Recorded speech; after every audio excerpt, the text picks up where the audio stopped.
तो साथियों नमस्कार और स्वागत है आप सभी का स्टडी सर्किल पे। और इस वीडियो में हम बात कर रहे हैं बिहार पुलिस कांस्टेबल 2023 के लिए पिछले वर्ष पूछे जा चुके जीएस जीके करंट अफेयर और बिहार जीके जीएस पर आधारित प्रश्नों का सेट, जिसमें हमने जो पिछले वर्ष सवाल पूछे गए हैं उन प्रश्नों को लिया है और उनका डिटेल्ड में आंसर दिया है। तो इससे पहले 3 सेट हम डाल चुके हैं, ये चौथा यानी कि भाग 4 है ये। और उम्मीद करता हूँ कि हमारे जो पिछले वीडियो आपने जिनको देखा होगा उनसे आपकी तैयारी को अच्छा बूस्ट मिला होगा। तो देखते हैं, पहला सवाल है हमारा कि 1917 ईस्वी में कौन सा देश प्रथम विश्व युद्ध से अलग हो गया। 4 विकल्प हैं: अमेरिका, रूस, इंग्लैंड, जर्मनी। तो सही विकल्प यहाँ पे क्या हो जाएगा? बी विकल्प या रूस।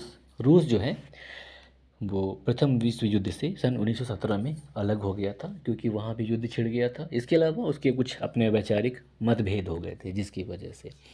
अब थोड़ी सी हम बात कर लें प्रथम विश्व युद्ध के बारे में। तो प्रथम विश्व युद्ध जो है ये 28 जुलाई 1914 से प्रारंभ हुआ था और 11 नवंबर 1918 को समाप्त हुआ था। और बात करें कि कहाँ, मतलब इसका एरिया कौन कौन सा था जहाँ ये चल रहा था। यूरोप, अफ्रीका और मध्य पूर्व, जिसमें आंशिक रूप से चीन और प्रशांत द्वीप समूह इसमें शामिल थे प्रथम विश्व युद्ध में। इसमें बहुत ही ज़्यादा जान और माल की हानि हुई, लगभग 8 करोड़ लोगों की मृत्यु हुई थी इसमें। और परिणाम ये हुआ कि जो गठबंधन सेना थी उसका जीत हुआ। और गठबंधन सेना या गठबंधन देश की बात करें तो शामिल थे ब्रिटेन, फ्रांस, अमेरिका, रूस और इटली। तो पहले विश्व युद्ध में इटली जो था वो गठबंधन देश की तरफ शामिल था और अपोजिट में थे केंद्रीय शक्ति देश की तरफ ऑस्ट्रिया हंगरी, जर्मनी, खिलाफत उस्मानिया या जिसे ऑटोमन साम्राज्य कहा जाता है वो, और बुल्गारिया एवं अन्य देश। और परिणाम ये हुआ कि गठबंधन सेना की विजय हो गई और इससे क्या हुआ, जर्मन, रूस, ऑटोमन और ऑस्ट्रिया हंगरी साम्राज्य का अंत हो गया और यूरोप और मध्य पूर्व में नए देशों की स्थापना हुई। साथ ही साथ जो जर्मनी थी, तो जर्मन जितने भी उपनिवेश थे जर्मन के, उसमें अन्य शक्तियों के द्वारा कब्जा कर लिया गया और लीग ऑफ नेशंस की स्थापना हुई प्रथम विश्व युद्ध के बाद। इसके अलावा अगर हम बात करें कि ये जो प्रथम विश्व युद्ध था वो प्रारंभ क्यों हुआ, तो हुआ ये था कि 28 जून 1914 को ऑस्ट्रिया हंगरी के प्रिंस यानी कि राजकुमार, जिनका नाम था ड्यूक फ्रांस फर्डिनेंड, उनकी हत्या बोस्निया में कर दी गई थी, जिससे जुलाई संकट पैदा हो गया। और क्या हुआ कि ऑस्ट्रिया हंगरी के द्वारा 23 जुलाई 1914 को सर्बिया को चेतावनी जारी किया गया और सर्बिया के द्वारा परिस्थिति को संभालने में नाकाम रहा गया, यानी कि सर्बिया उस चीज़ को संभाल नहीं पाया, जिसके कारण यह विश्व युद्ध प्रारंभ हुआ। और जुलाई 1914 तक यूरोप की महाशक्तियों को 2 गठबंधन में विभाजित किया गया, जिसके 2 नाम थे। पहला था ट्रिपल एंटेटे, जिसमें फ्रांस, रूस और ब्रिटेन शामिल थे, जबकि ट्रिपल अलायंस जिसमें जर्मनी, ऑस्ट्रिया हंगरी और इटली शामिल थे। और जो ट्रिपल अलायंस की जो प्रकृति थी वो रक्षात्मक किस्म की थी, या जिसे कि केंद्रीय शक्ति देश कहा जाता है। इसका जो प्रकृति थी कि भाई हमको रक्षा करना है ना। और इसमें क्या था कि ये जो ट्रिपल अलायंस था उसमें इटली को अप्रैल 1915 तक युद्ध से बाहर रहने की अनुमति मिली हुई थी। और जब ऑस्ट्रिया हंगरी से इटली का संबंध बिगड़ गया तो वह गठबंधन देश या मित्र देश की तरफ शामिल हो गया। और तो इस प्रकार से 28 जुलाई 1914 को प्रथम विश्व युद्ध प्रारंभ हुआ, जो कि 11 नवंबर 1918 को समाप्त हुआ। और रूस जो इस विश्व युद्ध से बाहर हुआ, तो जर्मनी के साथ बेस्ट लिटोवस की संधि के द्वारा अलग हुआ था। और सन 1918 में जब ये युद्ध समाप्त हुआ, उसका कारण ये था कि यूके, फ्रांस और यूएसए ने केंद्रीय शक्ति देश को पराजित कर दिया, और जर्मनी और ऑस्ट्रिया की प्रार्थना पर 11 नवंबर 1900, यानी कि जर्मनी और ऑस्ट्रिया ने जब प्रार्थना किया तो 11 नवंबर 1918 को युद्ध की समाप्ति हुई। और इसी के संदर्भ में वर्साय की संधि हुआ, जिसके ऊपर भी अगला क्वेश्चन है, तो वो देखते हैं। वो क्वेश्चन है, यानी कि प्रश्न नंबर 2 है हमारा, कि वर्साय की संधि से सर्वाधिक क्षति किस देश को हुई?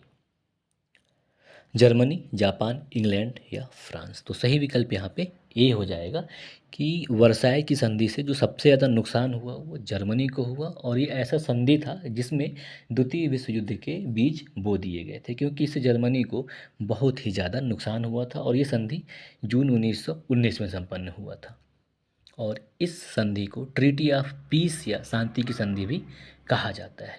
अब बात कर लें थोड़ी सी और डिटेल्स में कि जो वर्साय की संधि हुई थी, इसकी प्रमुख बातें क्या थी। तो देखेंगे कि असल में जो वर्साय की संधि थी, इसको जून 1919 में प्रथम विश्व युद्ध के बाद यूरोप में शांति स्थापना के उद्देश्य से की गई थी ये संधि।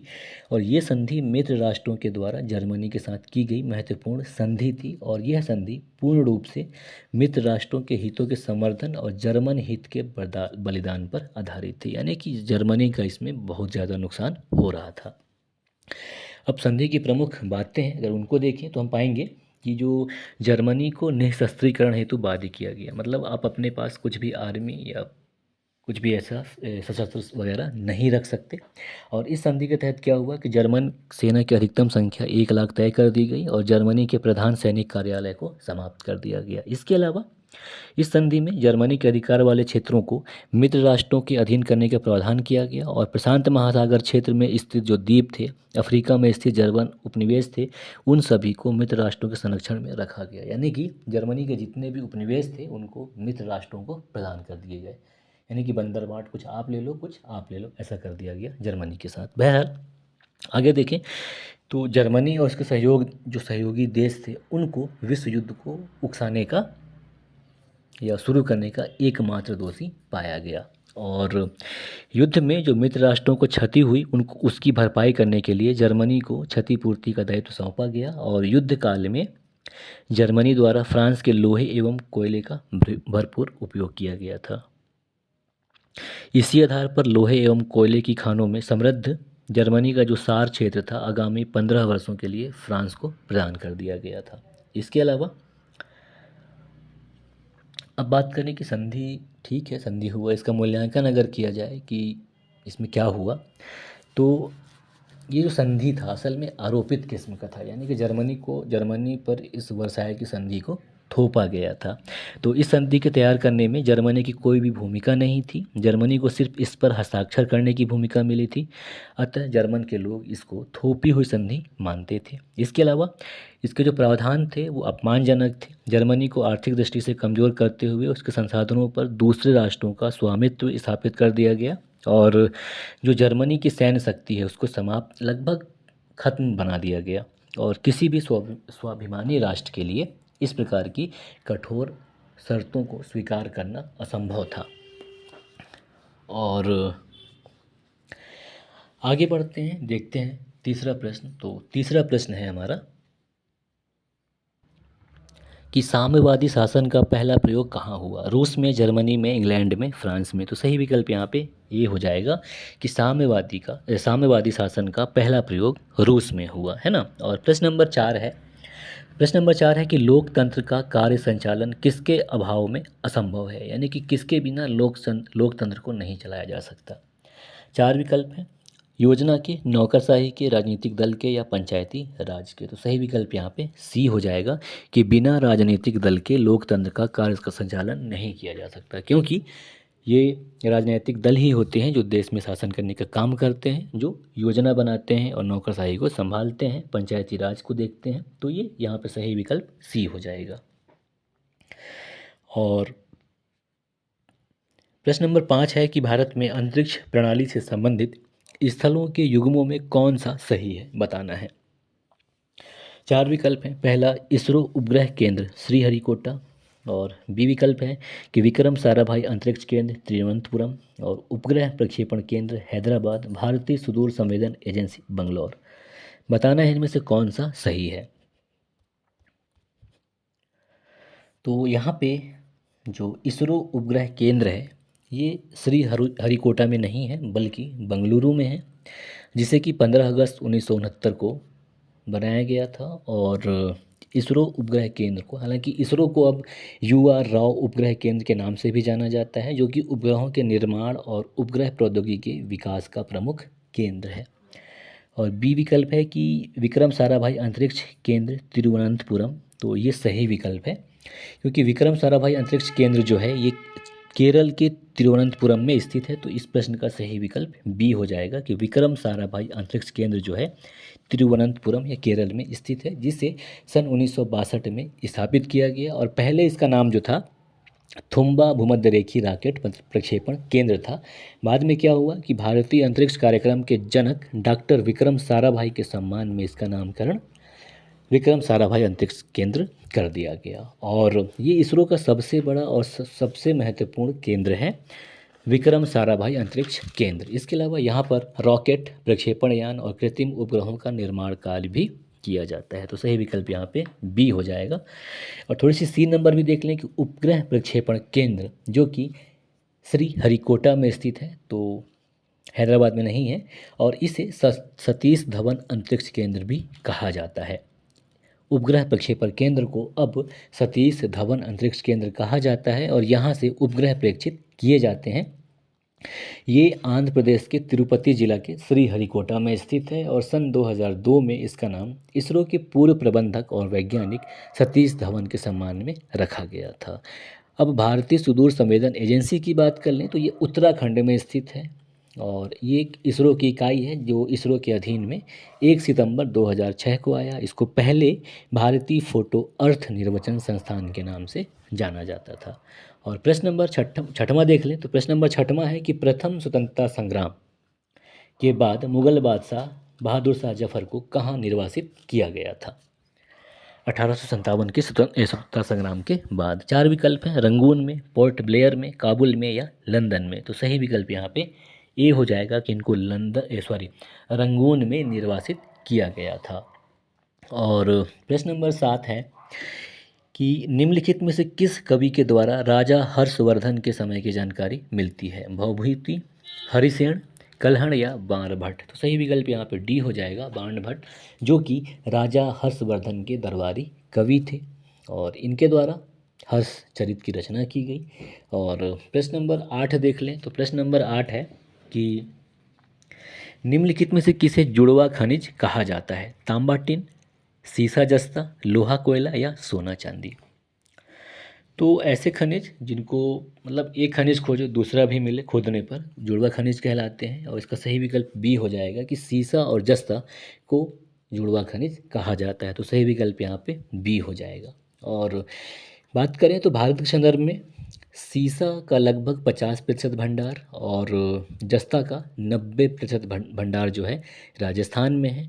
और एशिया महाद्वीप का श्रेष्ठ सीसा जस्ता भंडार राजस्थान के भीलवाड़ा जिले के रामपुर आगूचा क्षेत्र में स्थित है। और एक चीज़ बड़ा विशेष रूप से नोटिस करिएगा आप कि भारत में जस्ते का उत्पादन जो है मांग के अनुसार नहीं होता है। इसके लिए भारत में ऑस्ट्रेलिया, पेरू, मेक्सिको, कनाडा और रूस जैसे देशों से सीसा एवं जस्ता को आयात किया जाता है। जस्ते की बात करें तो जस्ता का जो सबसे ज़्यादा उपयोग किया जाता है ये लोहा और इस्पात उद्योग में किया जाता है, लोहे को या इस्पात को जंग से बचाने के लिए या लोहे को जंगरोधी बनाने के लिए। और शीशे की बात करें सॉरी जिंक की ही बात करें तो बैटरी, मिश्रित धातुओं पर पालिश में भी इस जिंक का उपयोग किया जाता है। और प्रश्न नंबर 9 को देख लें तो प्रश्न नंबर 9 जो है ये कह रहा है कि निम्नलिखित में से किसे भूमध्य सागर की कुंजी कहा जाता है या भूमध्य सागर का चाबी कहा जाता है जो भूमध्य सागर को खोलता है। 4 विकल्प हैं, स्वेज नहर, बोनाफेसियो स्ट्रेट, मेसिना जल संधि या जिब्राल्टर जल संधि। तो यहाँ पे सही विकल्प सी हो जाएगा, जिब्राल्टर जल संधि। जिब्राल्टर डी विकल्प सॉरी, जिब्राल्टर जल संधि, इसे भूमध्य सागर की कुंजी कहा जाता है। तो जल संधि की बात करें तो जल का एक ऐसा क्षेत्र होता है जो दो स्थलों को आपस में जोड़ता है, जल संधि कहलाता है। और ये जो जिब्राल्टर है असल में ये भूमध्य सागर और अटलांटिक महासागर को जोड़ने का काम करता है। भूमध्य सागर का आप मैप देखेंगे तो ये देख रहे हैं आप कि भूमध्य सागर जो है यूरोप और अफ्रीका को जोड़ने का कार्य करता है, ठीक है, और अलग करने का भी कार्य करता है। ये जो सॉरी जो जिब्राल्टर जल संधि है ये यूरोप और अफ्रीका को अलग करने का काम करता है, जबकि जो जिब्राल्टर जल संधि है ये अटलांटिक महासागर और भूमध्य सागर को जोड़ती है, ठीक है। ये मैप देख रहे हैं आप। अब आगे बढ़ते हैं, थोड़ी सी सुएज नहर के बारे में पढ़ लें। तो जो सुएज नहर है इसे 17 नवंबर 1869 को ऑटोमन साम्राज्य के द्वारा निर्माण कराया गया था इसका। और वर्तमान में ये मिस्र के कंट्रोल में है और ये जो सुएज नहर है ये भूमध्य सागर को लाल सागर से जोड़ती है ताकि भारत आने में बड़ा आसानी रहे, है ना। और आगे बढ़ें, प्रश्न नंबर 10वां है कि सिजिगी क्या है। सूर्य, पृथ्वी तथा चंद्रमा एक ही सीधी रेखा में स्थित, पृथ्वी की एक ओर सूर्य तथा चंद्रमा की स्थिति, और सी है कि सूर्य तथा चंद्रमा के बीच पृथ्वी की स्थिति और सूर्य चंद्रमा की समकोणीय स्थिति। तो सिजिगी जो होता है असल में इसमें क्या होता है कि सूर्य, पृथ्वी और चंद्रमा जब एक ही सीधी रेखा में आते हैं तो इस स्थिति को सिजिगी कहते हैं। तो सही विकल्प यहाँ पे ए हो जाएगा। हालांकि सिजिगी जो है दो प्रकार के होते हैं, पहला तो होता है अपोजिशन सिजिगी और दूसरा होता है कंजक्शन सिजिगी।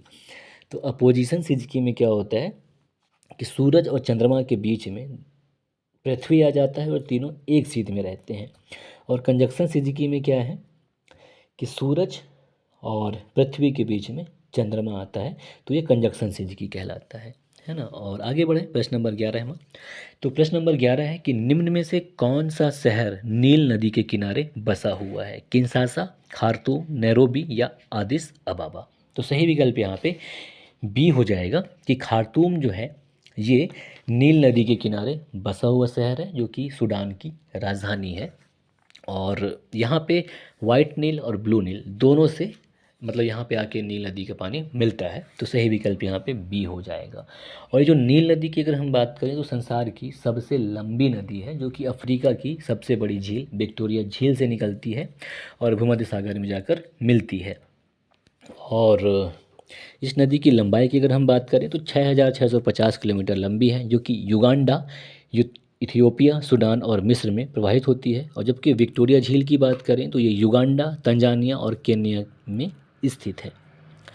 और प्रश्न नंबर 12 देखें तो प्रश्न नंबर 12 है कि संसार का सबसे छोटा महासागर कौन सा है, हिंद महासागर, प्रशांत महासागर, आर्कटिक महासागर या अंध महासागर। तो सही विकल्प यहाँ पे क्या होगा,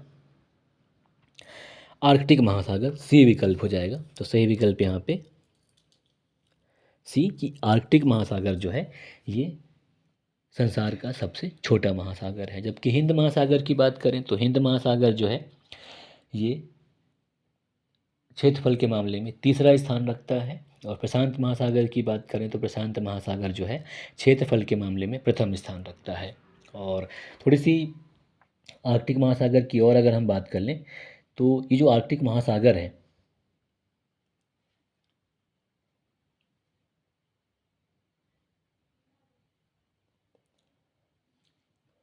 आर्कटिक महासागर जो है ये पृथ्वी के उत्तरी गोलार्ध में स्थित है। आप ये इमेज देख सकते हैं। और उत्तरी जिसे कि उत्तरी ध्रुवीय महासागर या आर्कटिक महासागर भी कहा जाता है। इसका विस्तार जो है अधिकतर आर्कटिक उत्तरी ध्रुवीय क्षेत्र में है। और जो विश्व के 5 प्रमुख समुद्री प्रभाग हैं यानी कि जो 5 महासागर हैं उनमें से ये सबसे छोटा और उथला हुआ महासागर है। और अंतर्राष्ट्रीय जल सर्वेक्षण संगठन इसको एक महासागर स्वीकार करता है, जबकि कुछ महासागर विज्ञानी इसे भूमध्य सागर या केवल आर्कटिक सागर कहते हैं, यानी कि आर्कटिक भूमध्य सागर या एक आर्कटिक सागर कहते हैं। और अंध महासागर के भूमध्य सागरों में से एक इसे मानते हैं। और ये जो महासागर है आर्कटिक महासागर असल में ये दुनिया के सॉरी जितने भी महासागर हैं उन सभी में सबसे ठंडा है और इसका क्षेत्रफल जो है 1,40,60,60 वर्ग किलोमीटर क्षेत्रफल में फैला हुआ है और इसे इंटरनेशनल हाइड्रोग्राफिक ऑर्गेनाइजेशन द्वारा आर्कटिक भूमध्य सागर भी कहा जाता है। और ये जो महासागर है उत्तरी ध्रुव पर स्थित है जो कि यूरेशिया, ग्रीनलैंड और उत्तरी अमेरिका से घिरा हुआ है। और थोड़ी सी हिंद महासागर की भी अगर हम बात कर लें तो हिंद महासागर जिसे कि इसका क्षेत्रफल 7,05,60,000 वर्ग किलोमीटर क्षेत्रफल में फैला हुआ है और इसमें सुंडा गर्त एक है जो कि सबसे गहरा गर्त है जिसका 7,450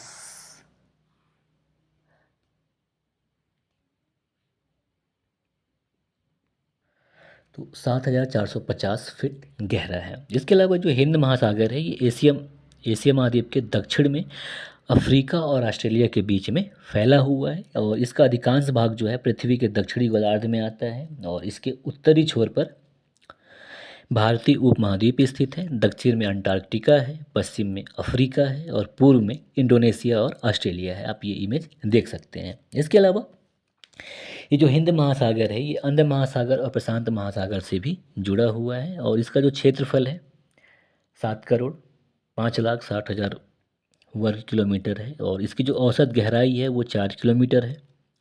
और ऐसा माना जाता है कि जो हिंद महासागर का नाम है आज से लगभग 1,000 साल पहले जब अरब व्यापारी भारत में व्यापार करने आते थे तो उनके द्वारा यह नाम प्रदान किया गया।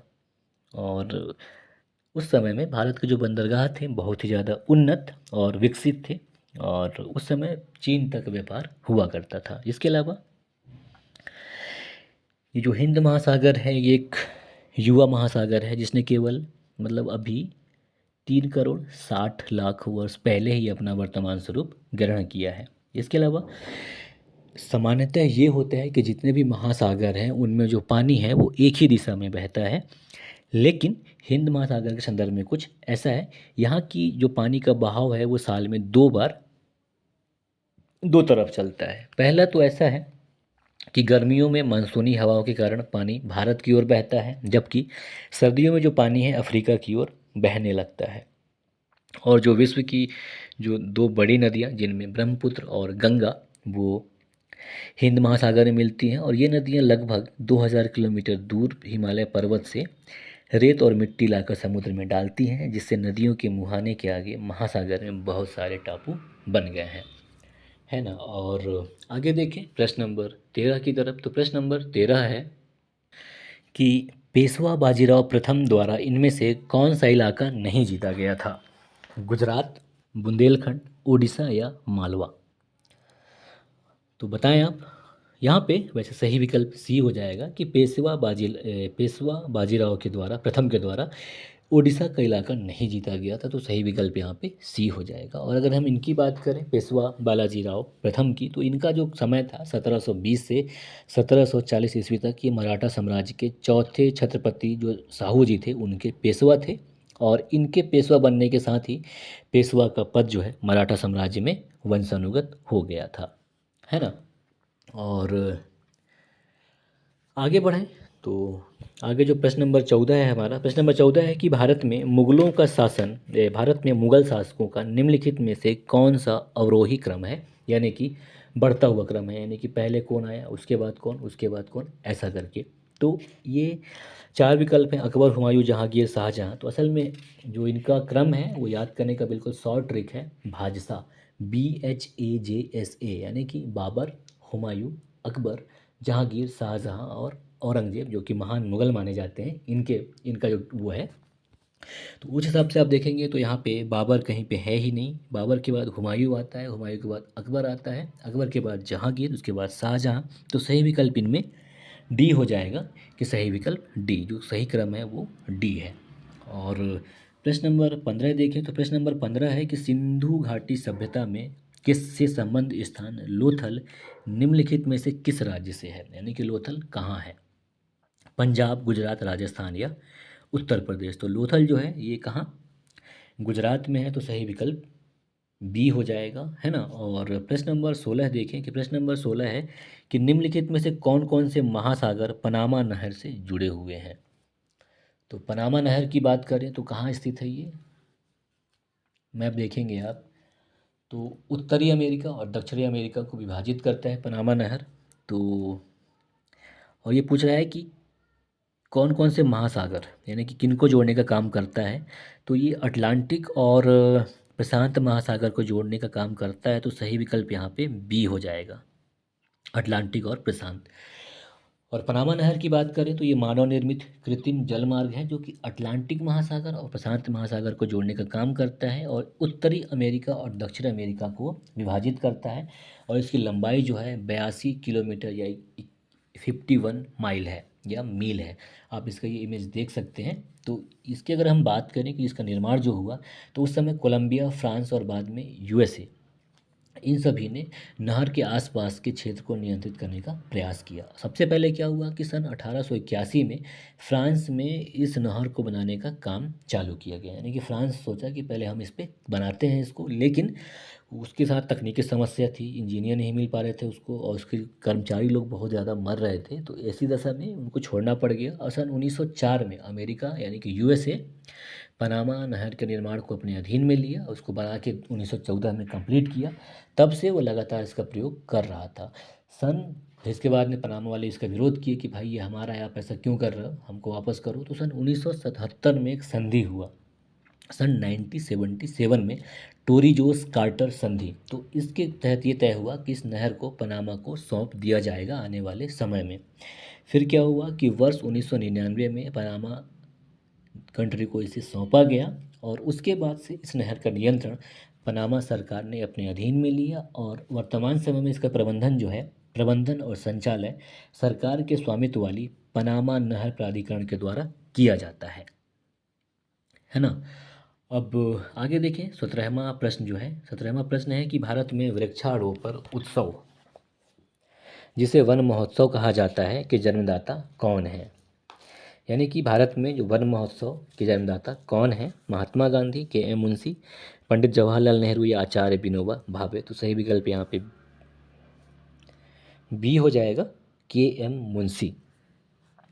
हालांकि अगर आपको इसका आंसर आता हो तो आप कमेंट जरूर करें, है ना। तो के एम मुंशी भारत में वन महोत्सव के जन्मदाता हो जाएंगे और इनके बारे में ऐसा है कि ये बहुत ही ज़्यादा पर्यावरण संरक्षण और प्राकृतिक परिवेश के प्रति संवेदनशील थे और ये कृषि मंत्री भी थे सन 1960 के दशक में।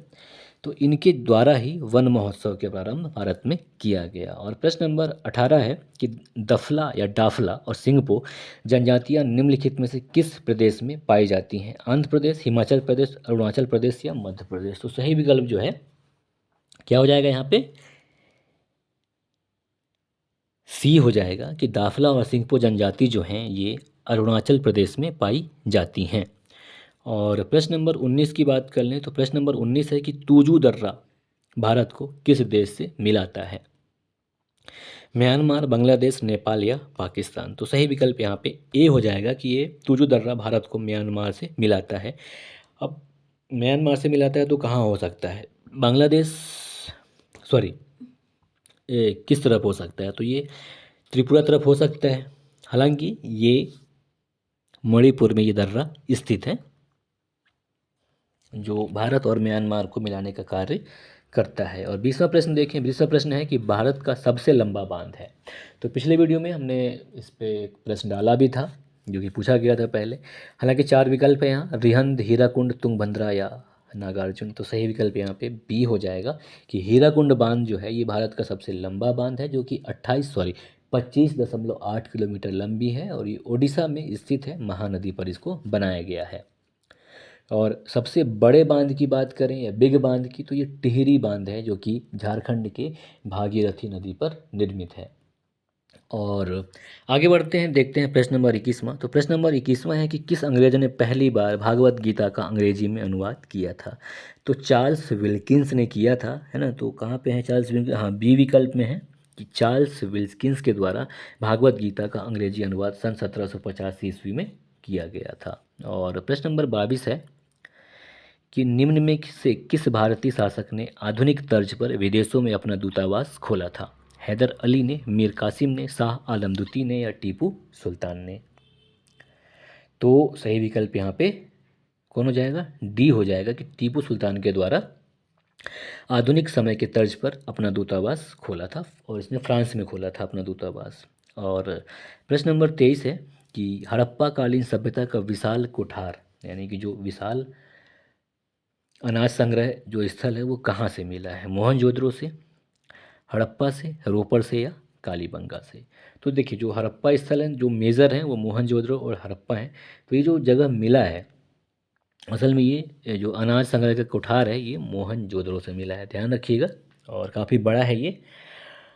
और इसी के आधार पर कहा जाता है कि जो हड़प्पा संस्कृति है ये यहाँ पे जो शासन है वो वणिक वर्ग के हाथों में रहा होगा। और आगे देखते हैं प्रश्न नंबर 24वां। तो प्रश्न नंबर 24 है कि किस गवर्नर जनरल ने अपने को बंगाल का शेर कहा था? Lord Cornwallis, Lord Curzon, Warren Hastings या लॉर्ड वेलेस्ली? तो सही विकल्प यहाँ पे डी हो जाएगा कि लॉर्ड वेलेस्ली ने अपने को बंगाल का शेर कहा था। और इसके कार्यकाल की अगर हम बात करें तो 1798 से 1805 इसका कार्यकाल था।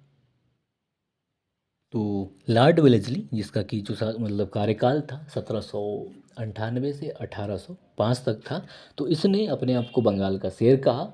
और इसके द्वारा ही सहायक संधि की स्थापना मतलब सहायक संधि इसके द्वारा ही प्रयोग में लाया गया और जिसकी वजह से इसने बहुत सारे देसी रजवाड़ों को अपने उसमें फांस लिया। और खैर और आगे बढ़ते हैं। आगे 25वां प्रश्न है कि हर्षवर्धन के समय किस चीनी यात्री ने भारत की यात्रा की थी? 4 विकल्प है, फाहियान, इत्सिंग, संगसेन या ह्वेनसांग? तो सही विकल्प यहाँ पे क्या हो जाएगा? डी हो जाएगा, ह्वेनसांग आया था। असल में देखिए जैसे चीनी यात्रियों का क्रम है ना ABCD करके आप याद करो तो ABCDEF, तो एफ से क्या होता है? फाहियान। तो फाहियान आया था असल में गुप्तकालीन समय में। तो फाहियान के बाद फिर इत्सिंग आता है और इत्सिंग के बाद ह्वेनसांग आता है। तो सही विकल्प यहाँ पे डी हो जाएगा कि हर्षवर्धन के बाद मतलब हर्षवर्धन के समय में ह्वेनसांग आया था और इसके प्रभाव में ही आकर हर्षवर्धन जो है बौद्ध धर्म का महान संरक्षक हो गया था, है ना। और प्रश्न नंबर 26 देख लें कि 1942 के भारत छोड़ो आंदोलन के समय या दौरान भारत का वायसराय कौन था? तो 4 विकल्प है, लिनलिथगो, वेलिंगटन, वेवेल या हार्डिंग? तो सही विकल्प यहाँ पे ए हो जाएगा कि लॉर्ड लिनलिथगो जो है ये 1942 के समय भारत का वायसराय था।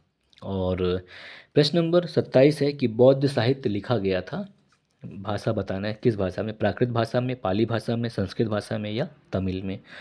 तो देखिए तमिल संस्कृत तो हो नहीं सकता, पाली प्राकृत में से कोई एक है। तो असल में जो बौद्ध साहित्य है उस समय जो तत्कालिक भाषा थी पाली में थी।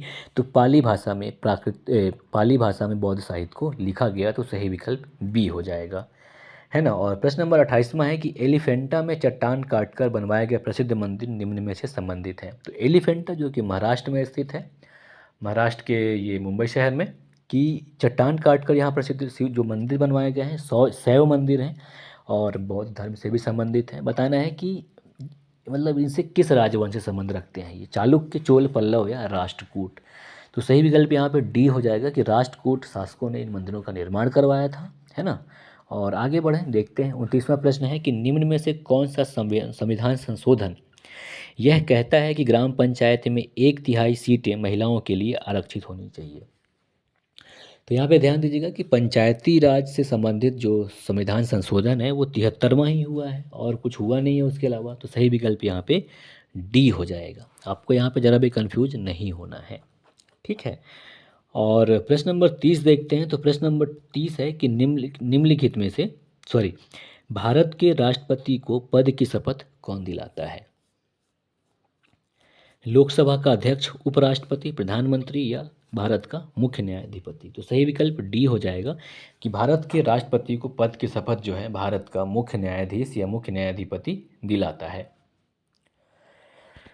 और प्रश्न नंबर 31 है कि राज्यसभा के सदस्यों का कार्यकाल कितना होता है? 6 वर्ष, 5 वर्ष, 2 वर्ष या 4 वर्ष? तो सही विकल्प ए हो जाएगा कि राज्यसभा के जो सदस्य होते हैं उनका कार्यकाल 6 वर्ष का होता है। और राज्यसभा जो है ये कभी भी विघटित न होने वाली संस्था है ना। और प्रश्न नंबर 32 है कि राज्यसभा का सभापति किसके द्वारा चुना जाता है? राज्यसभा के द्वारा, लोकसभा एवं राज्यसभा के सदस्यों द्वारा संयुक्त रूप से, राष्ट्रपति द्वारा नियुक्त होता है या इनमें से कोई नहीं।